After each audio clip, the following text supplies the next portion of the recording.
তো মানুষ যখন জাহান্নামে যাবে আর বলবে আল্লাহ একটু পানি দেন, কলিজা ফেটে যায়।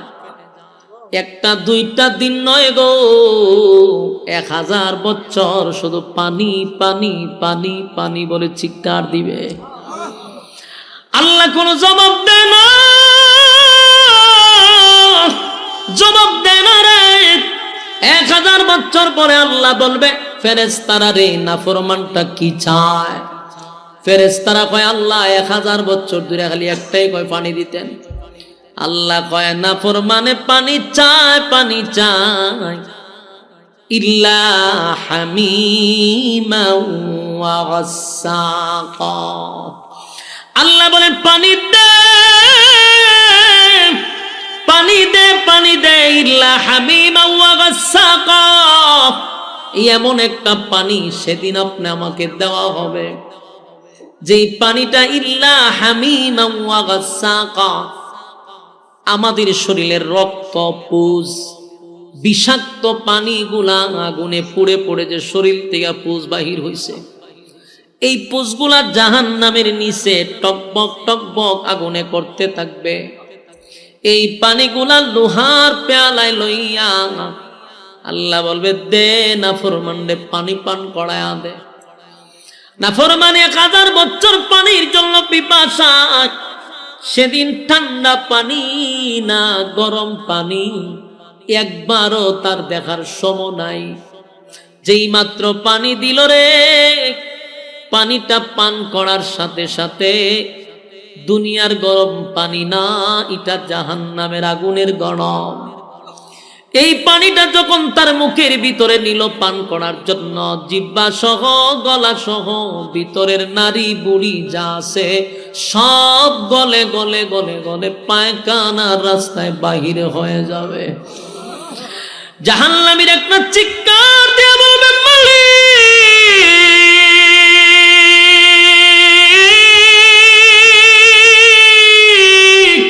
কেমন পানি দিলা গো, কেমন পানি দিলা, কেমন পানি দিলা।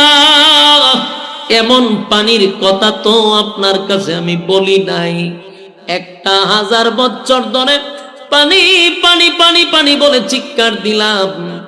আল্লাহ এমন একটা পানি দিলেন যে ব্যথা বাড়ায়া দিলেন, কষ্ট বাড়ায়া দিলেন, কলিজা ছিদ্র হয়ে গেল, ভিতরের নারী বুড়ি গুলি গলে গেল। কেমন পানি দিলা গো, চিৎকার দেওয়া শুরু করবে। আল্লাহ তখন যে উত্তরটা দিবে সেই উত্তরটা জাহান্নামীর জন্য মানসিক শাস্তি হয়ে যাবে। সে তো তার চিৎকার দিয়ে বলবে আল্লাহ কেমন পানি দিলেন, কেমন পানি দিলেন, কষ্ট বাড়ায়া দিলেন, ভিতরের তো আর কিছু নাই, নারী বুড়ি গেল গা। আল্লাহ তখন ঠান্ডা মাথায় একটা উত্তর দিবে, জাযাআউ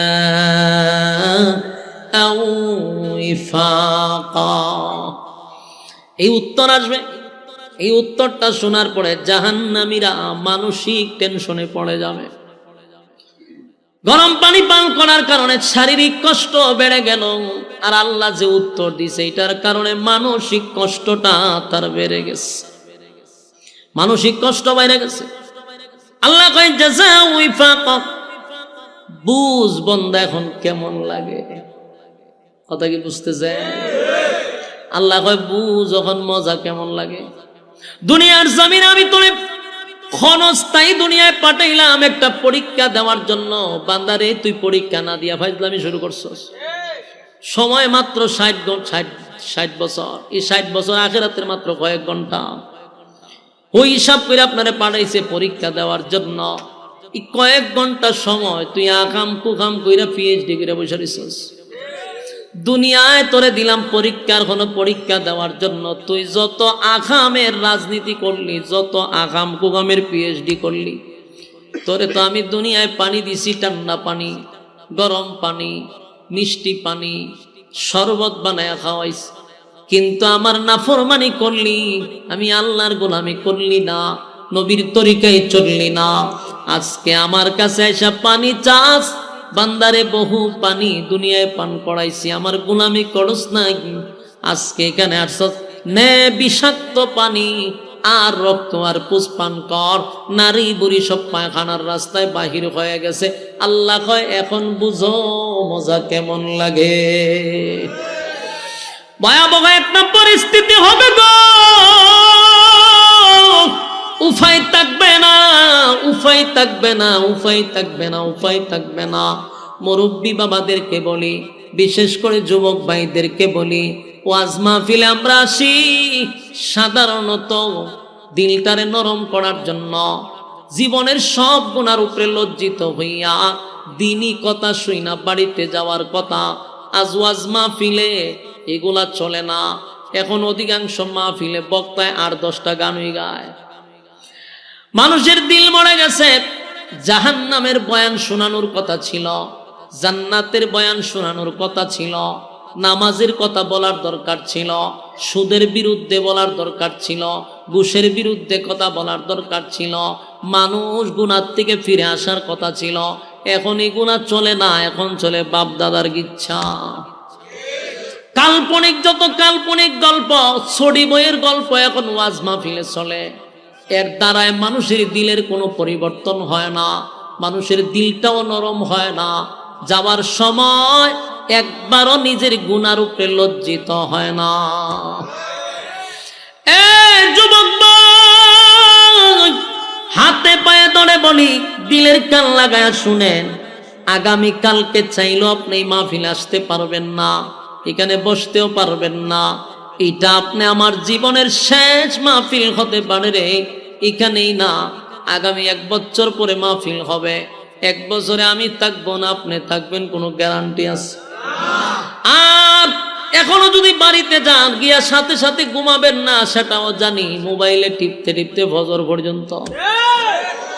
তাহলে এখানে বৈশা যদি আমার জীবনের সব গুনার উপরে লজ্জিত হইয়া, জীবনের কৃতকর্মের উপরে মাপ চায়া আল্লাহর দরবারে তওবা করে বাড়ি যাই, তাহলে জীবন পরিবর্তন হওয়ার সম্ভাবনা আছে না নাই? আমার যুবক ভাইয়েরা, আমি একটা মেসেজই আপনাদেরকে দিয়ে যাব। এটা হলো আমার আয়াতের শুরু অংশ, ইন্নাল্লাযীনা আমানু ওয়া আমিলুস সালিহাতি কানাত লাহুম জান্নাতুল ফিরদাউসি নুজুলা।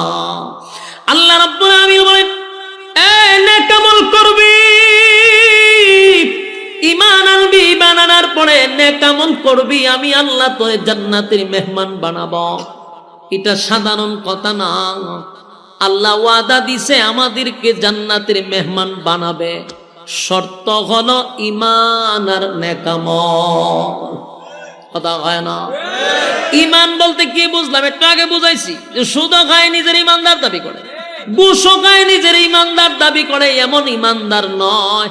আর একজনের জায়গা দখল করে বসে আছে, এরকম ঈমানদার।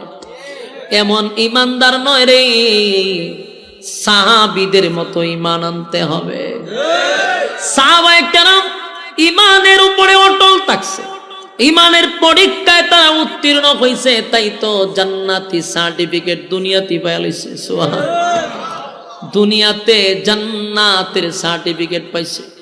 এমনকি দুনিয়ায় থাকা অবস্থায় তাদেরকে ফেরেশতারা সালাম দিত, অসংখ্য সাহাবীদেরকে আল্লাহ নিজেও সালাম দিছে। কেন জানেন? পরীক্ষায় ফার্স্ট ডিভিশনে পাস। বলুন আমরা ঈমান আনবো কার মতো? সাহাবায়ে কেরামদের মতো ঈমান আনবো। আল্লাহর হুকুম সাহাবীদের মতো পালন করব, নবীর তরিকা সাহাবীদের মতো পালন করব। আল্লাহরে কতটুকু সাহাবায়ে কেরাম মহব্বত করত, নবীর ভালোবাসা সাহাবীদের প্রতি কেমন ছিল, এরকম ভালোবাসা আমাদের দরকার আছে না? না। আমার যুবক ভাইরা, ঈমানের পরীক্ষা হবে গো। নবীদেরকেও আল্লাহ পরীক্ষা করছে রে, নবীদেরকেও আল্লাহ পরীক্ষা করছে। দাউদ নবীরে পরীক্ষা করছে, আইয়ুব নবীরে 18 বছর পরীক্ষা করছে। এরপরে জাকারিয়া নবীরে করাতের নিচে টুকরা করে আল্লাহ পরীক্ষা করছে। ইব্রাহিম খলিলুল্লাহরে বারবার পরীক্ষা করছে। নূহ পয়গম্বরে 950 বছর পরীক্ষা করছে। আমাদের নবীর উপর মুসিবত পরীক্ষা গেছিনি? কথা হয় না? তাহলে নবীদের উপরে যদি পরীক্ষা হয়, তোমারে আর আমারে পরীক্ষা ছাড়া ছেড়ে দিব? পরীক্ষা হবে গো, ইমানের পরীক্ষা হবে। সাহাবীদের যুগেও পরীক্ষা হয়েছে ইমান আনার কারণে তাদেরকেও গরম তৈলের মধ্যে ছেড়ে দিছে। গোশত আলাদা, হাড্ডি আলাদা হয়ে গেছে। এরপরও তারা ইমান ছাড়ে নাই, পরীক্ষা দিছে, ইমানের পরীক্ষা। ফেরাউনের যুগে ফেরাউনের বউ আসিয়া ইমানের পরীক্ষা দিয়ে জান্নাতে গেল। ফেরাউনের মেয়ের দাসী, মেয়ের চাকর, উনিও কিন্তু জান্নাতে গেছে। সুবহানাল্লাহ। ফেরাউনের কাজের মহিলা যদি জান্নাতে যেতে পারে পরীক্ষা দিয়া, আসিয়া যদি যেতে পারে পরীক্ষা দিয়া, নবী রাসূলগণকে আল্লাহ দিল পরীক্ষা, সাহাবায়ে কেরাম ঈমান আনার কারণে পাইল পরীক্ষা। তুমি আর আমি যদি নিজের ঈমানদার দাবি করি, বলো না আমাদের উপরে পরীক্ষা আছে না? না, পরীক্ষা আছে রে। পরীক্ষা ছাড়া আল্লাহ জান্নাত দিবে না, পরীক্ষা ছাড়া আল্লাহ জান্নাত দিবে না। কত সাহাবীরা ইমানের পরীক্ষা দিতে গিয়া দুনিয়ায় জান্নাতের সার্টিফিকেট পাইছে। আমার যুবক ভাইয়েরা, আল্লাহর নবীর যুগের সাহাবীরা ইমান আনার কারণে তারা কিন্তু নির্যাতনের শিকার হইছে। এমনকি নির্যাতনের স্টিম রোলার তাদের উপরে চাপায়া দিছে। এমনকি নির্যাতনের কারণে আমার মালিক অসংখ্য আয়াত নাজিল করে তাদেরকে সান্ত্বনাও দিছে। এত নির্যাতন সহ্য করছে শুধু ঈমান রক্ষার্থে। হযরত বেলাল হাবশী ঈমান আনছে, অপরাধ একটাই, জিহ্বা পর্যন্ত পেরাক মারা হইছে। নাউজুবিল্লাহ। জিহ্বাটারে টান দিয়া পেরাক মারছে, পেরাক জানে আল্লাহ আল্লাহ না বলতে পারে। হযরত খাব্বাব রাদিয়াল্লাহু তাআলা আনহু কালো একজন সাহাবী, বেলাল ছিল কালো সাহাবী। এই কয়েকটা কালো আছে আল্লাহর কাছে তাদের বড় দাম। লোকমানে হাকিম একজন কালো, খাব্বাব রাদিয়াল্লাহু তাআলা আনহু উনিও কালো, বেলাল উনিও ছিলেন কালো, কিন্তু এদের দাম আল্লাহর কাছে অনেক বেশি। খাব্বাব রাদিয়াল্লাহু তাআলা আনহু কালেমা পড়ার কারণে ওনার পিছন দিক দিয়া কোনো গোশত ছিল না। গরম গরম গরম কয়লার মধ্যে ওনারে শোয়া রাখত। শরীরের গোশত খসে খসে জমিনে পড়ে যেত। শুধু একবার কালেমা চারার জন্য এত নির্মম নির্যাতন। এরপরও বলছে এক আল্লাহ। সুবহানাল্লাহ। হযরত বেলালের গলার মধ্যে রশি লাগাইয়া মদিনার অলিতে গলিতে টেনে টেনে নিয়ে গেল। কালো বিলালটা যেন লাল হয়ে গেছে। একটাই অপরাধ রে, কালেমা পড়ছে। কত নির্যাতন, কিন্তু জবান দিয়া বলছে এক আল্লাহ। ফেরাউনের বউ পর্যন্ত এই পরীক্ষায় উত্তীর্ণ হইল। ফেরাউন না ছিল, নাম ছিল পেরাক ফেরাউন। কি ফেরাউন? আসিয়া যখন কালেমা চারে না, মুসার আল্লাহর উপরে ঈমান আনছে। ফেরাউন না কয় আমি তুই খোদা, আমার উপরে আবার কেউ খোদা আছে নাকি? আসিয়া রে তুমি কি আমারে খোদা মানো না? আসিয়া কয় কোনো অ্যাঙ্গেলে তুই খোদা না, তুই হইলি একটা দুশমন এবং জালেম ফেরাউনের মেজাজ গেছে গরমে। ফেরাউন আসিয়ার উপরে নির্যাতন শুরু করলো। অপরাধ একটাই, এক আল্লাহর উপরে ঈমান আনছে। আল্লাহ কয় যখন আসিয়ার ঈমানের জজবা বেড়ে গেছে, আমি আল্লাহ আসিয়ারও ছেড়ে দেই নাই, ঈমানের পরীক্ষা নিয়েই জান্নাত দিছি। ফেরাউন আসিয়ারে যখন মারার জন্য ধরল, ফেরাউন না হামাইন্নারে কয় দোস্ত কি করব? হামানে কয় তোর বউরে আগে উলঙ্গ করে দে। নাউজুবিল্লাহ। আসিয়া ছিল লজ্জা, প্রচন্ড লজ্জা পাইতো উনি। এত শর্মিন্দা মহিলা ছিল। 4 জন মহিলার মধ্যে আসিয়া একজন। গোটা পৃথিবীতে 4 জন মহিলারে আল্লাহ সালাম দিছের মধ্যে আসিয়া, আর 4 জন মহিলা জান্নাতের শ্রেষ্ঠ মহিলার মধ্যে আসিয়া একজন ফেরাউনের বউ। আল্লাহর নবী জান্নাতে যাদের সঙ্গে বিবাহ হবে এর মধ্যে একজন হলো আসিয়া। সুবহানাল্লাহ। সেই আসিয়ারে উলঙ্গ করার জন্য হামানে বুদ্ধি দিছে। ফেরাউনে আসিয়ারে উলঙ্গ করার জন্য নিয়ে গেছে। আসিয়া আসমানের দিকে তাকায়, আল্লাহ, এতগুলা মানুষের সামনে ফেরাউন আমার ইজ্জত নষ্ট করবে আমার স্বামী হইয়া, এতগুলা মানুষের সামনে আমার উলঙ্গ করবে, আল্লাহ আমার ইজ্জতের হেফাজত আপনি করেন। আল্লাহ বলে, জিবরাইল, আমার আসিয়া আমার কাছে ইজ্জতের ভিক্ষা চায় রে, জান্নাতের পোশাক আমার আসিয়ার শরীরে লাগায়া দেয়। ফেরাউন এত নির্যাতন শুরু করলো। আসিয়ার হাতে একটা পেরাক মারছে, কাঠের সঙ্গে লাগায়া দিছে।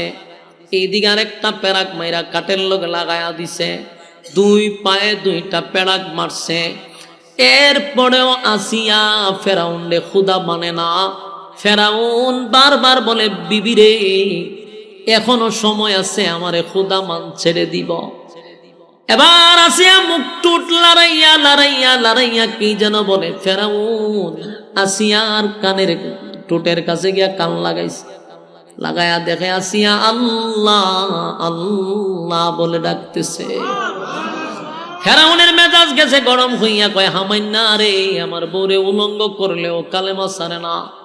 হামাইন্না বুদ্ধি দিছে, চামড়া গুলি টেনে টেনে ছিঁড়ে ফেলো, তাহলেই যন্ত্রণা সহ্য না করতে পেরে কালেমা পড়বে। চিন্তা করেন, ফেরাউন আসিয়ার শরীরের চামড়া গুলি টেনে টেনে ছিঁড়তেছে। একটা জীবন্ত মানুষের চামড়া তুললে কেমন লাগবে? কিন্তু আসিয়া আসমানের দিকে তাকায় বলে, মালিক,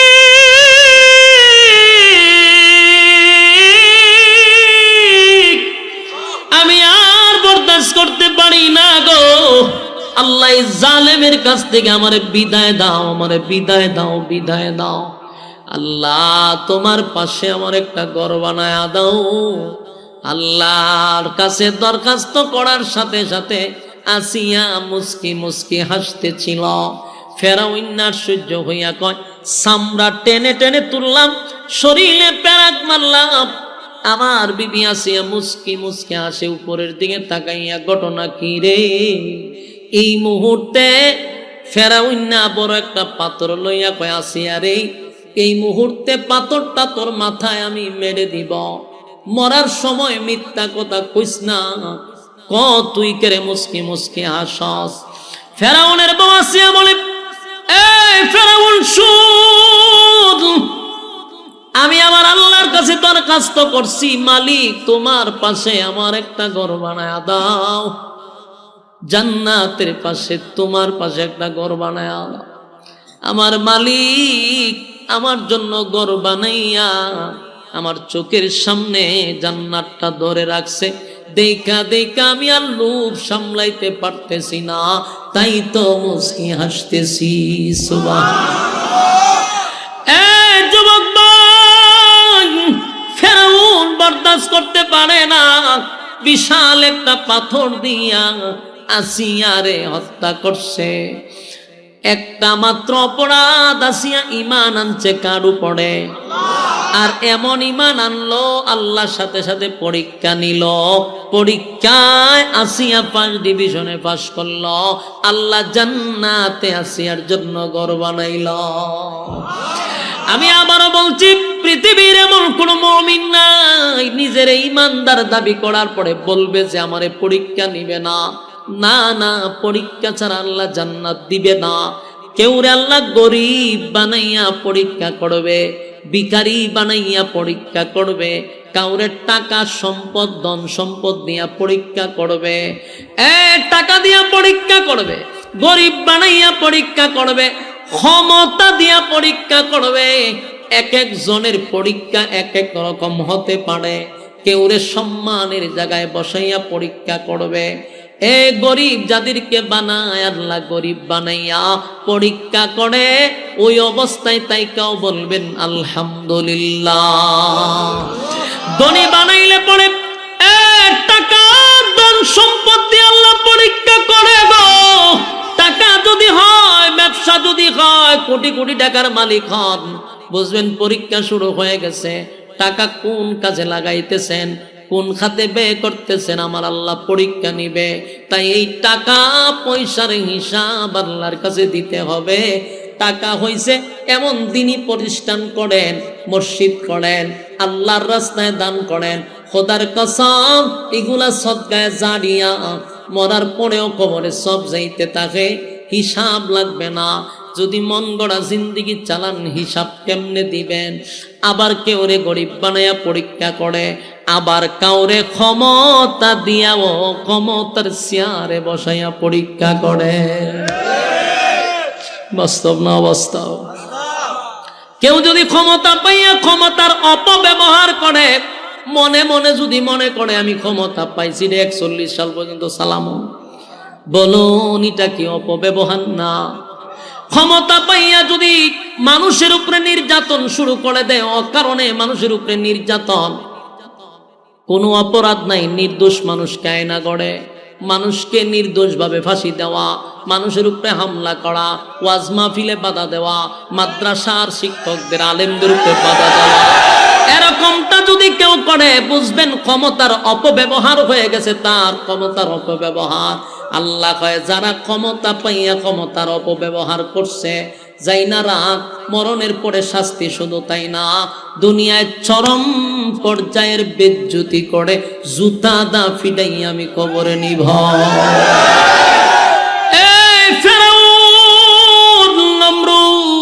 আল্লাহ তাদেরকেও ক্ষমতা দিছে রে, ক্ষমতা দিছে, ক্ষমতা দিছে।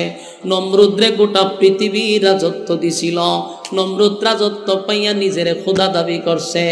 আল্লাহ কয় দুনিয়াতে আগে জুতা দা ফিডাইছি, তারপরে তারে খবরে নিছি। ফেরাউন নিজের খোদা দাবি করছে, আমার আল্লাহ কয় নীল নদে ফালাইয়া আগে সুবাইছি, তারপরে কবরে নিছি।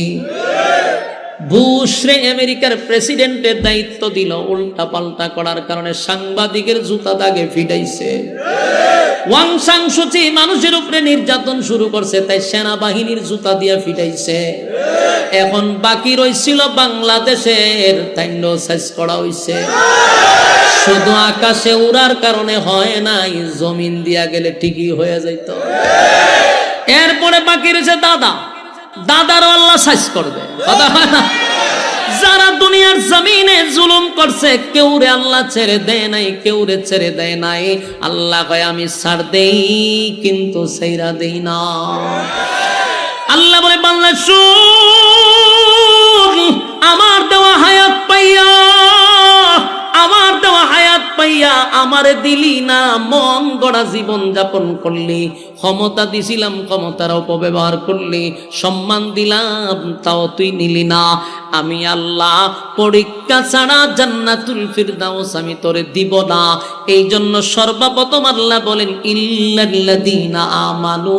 1 নাম্বার হলো ঈমান, 2 নাম্বার হলো ওয়া আমিলুস সালিহাত, নেক আমল। 2 নাম্বার কি? 2 নাম্বার হলো নেক আমল। এই যে আপনারা গভীর রাত পর্যন্ত আরামের ঘুম হারাম করিয়া নরমাল বিছানাতে বসে আছেন, আমি আপনাদের সামনে যতগুলা কোরআনের আয়াত এই পর্যন্ত বলছি, প্রতিটা অক্ষরে অক্ষরে 10টা করে নেকি আপনার আমলনামায় গেছে।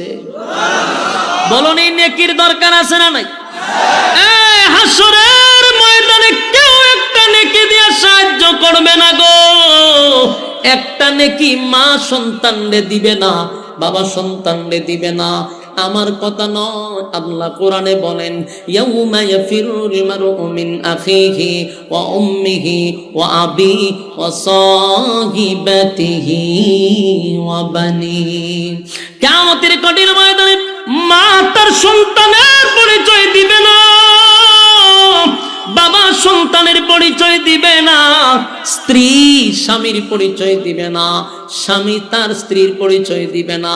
কেউ কারো পরিচয় দেয় না কেন জানেন? যদি একটা নেকি ছেলে আমার কাছে চায় রে, কোথার থেকে দেব? স্বামী যদি একটা নেকি আমার কাছে যায়, কোথার থেকে দিব? এই জন্য ছেলেকে মা চিনার পরেও একটা নেকি দেয় না। অথচ পৃথিবীতে কোনো মা তার সন্তানরে একটা মশার কামড়ও দিতে চায় না। এত মায়া, এত মহব্বত, বালিশের পাশে বৈশা থাকে, একটা মশার কামড় খাইতে দেয় না। সেদিন ছেলে মার কাছে বলবে, মাগো একটা নেকির জন্য আল্লাহ আমারে চিরস্থায়ী জাহান্নামে দিবে। ও মা, একটা নেকি দাও না, আমি আল্লাহর তরি জান্নাতে চলে যাই। মা সন্তানকে ভালো করে চিনবে, এটা আমার সন্তান। কিন্তু সেদিন একটা নেকি দিয়ে আপনারে সাহায্য করবে না। কেন জানেন?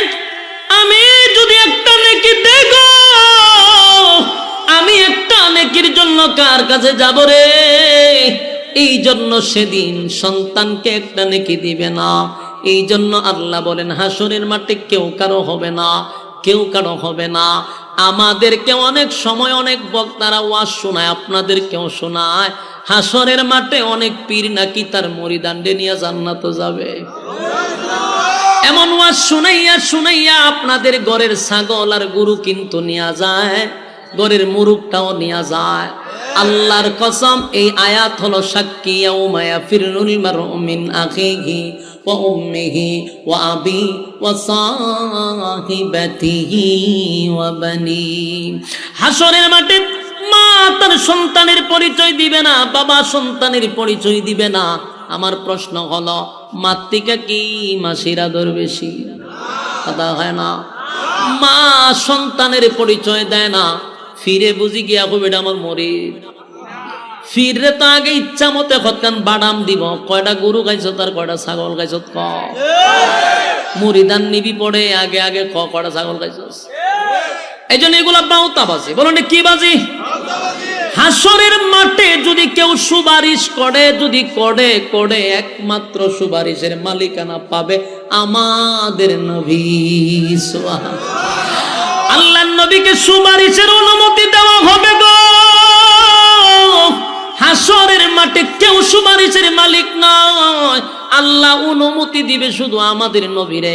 সেদিন আদম থেকে নিয়া ঈসা রুহুল্লাহ পর্যন্ত, খুব খেয়াল করে শুনবেন, 1 মিনিট বলে যায়, লেখা রাখেন কাগজে। কোনদিন কোন বন্ড ফিরের কথা শুনবেন না। আল্লাহ রস্তে বলি, আমার কথাগুলি বালিশের সঙ্গে মাথা লাগায় শুনবেন। কিয়ামত পর্যন্ত, আদম থেকে নিয়া ঈসা রুহুল্লাহ পর্যন্ত লক্ষাধিক নবী রাসূল, যেই নবীদের কোনো গুনাহ নাই, যেই নবীরা কোনোদিন গুনাহ করে নাই, তারা মাসুম। আদম নবী পর্যন্ত হাসরের মাঠে আল্লাহর সামনে দাঁড়াইয়া কথা বলার সাহস পাবে না। সেদিন আদম বলবে, ইয়া রাব্বি নাফসি নাফসি নাফসি নাফসি। আল্লাহ, আমি আদমের কি উপায় হবে? আমি আদমের কি উপায় হবে? নূহ পয়গম্বর 950 বছর আল্লাহর দাওয়াত দিল। সেই নূহ পয়গম্বর বলবে, ইয়া রাব্বি নাফসি নাফসি। আমি নূহ পয়গম্বর কি হবে? ইব্রাহিম খলিলুল্লাহ, ইব্রাহিম খলিলুল্লাহ আল্লাহর বন্ধু, সেদিন বলবে, ইয়া রাব্বি নাফসি নাফসি নাফসি। আমার কি উপায় হবে? হাসরের মাঠে অবস্থা এমন ভয়াবহ হবে, আল্লাহর সামনে দাঁড়ায় কথা বলার সাহস কোনো নবীর নাই। ফির ফকির দূরের কথা, যেই নবীদের গুনাহ নাই, তারা আল্লাহর সামনে দাঁড়ায় কথা বলতে সাহস পায় না। আর আমাদের দেশের ল্যাংটায় আর জড়ায় বুঝি যাইব বাসাইতো, কথা হয় না। এই কথাগুলি বইলা বইলা সরল সোজা মানুষের ঘরের গরুটা লইয়া জায়গা মরুষ, ছাগল লইয়া যায় অরুষ। এগুলার বিরোধিতা আমরা করি বেশি, জন্য আমাদের সমালোচনা বেশি। আমার প্রশ্ন হলো, যেখানে নবী রাসূল আল্লাহর সামনে দাঁড়ায় কথা বলার সাহস পায় না, এখানে ফিরের কি ক্ষমতা আছে? কথা হয় না। আর আমি মনে করি, বাংলাদেশে যারা পীর ভক্ত, পীরের বিরুদ্ধে আমরা নয়, হক্কানি পীরদের পক্ষে আমরা। আমরাও পীরের কাছে যাই, তবে এই পীর আর সেই পীর সমান না। আমরা পীরকে মনে করি উস্তাদ, পীরের কাজ হইল শিক্ষা দেওয়া। বলুন পীরের কাজ কি? পীর শব্দটা ফার্সি, এর বাংলা অর্থ যদি আপনি করেন তাহলে এটা শায়েখ অথবা উস্তাদ। উস্তাদের কাজ হইল শিক্ষা দেওয়া, উস্তাদের কাজ নয় গরু ছাগল নেওয়া। কথা হয় না? আর দোয়া যদি চাইতে হয়, দোয়া যদি কবুল করাইতে হয়, পীরের দোয়া কবুল হবে একটা প্রমাণ যদি দিতে পারেন আর ওয়াজ করব না।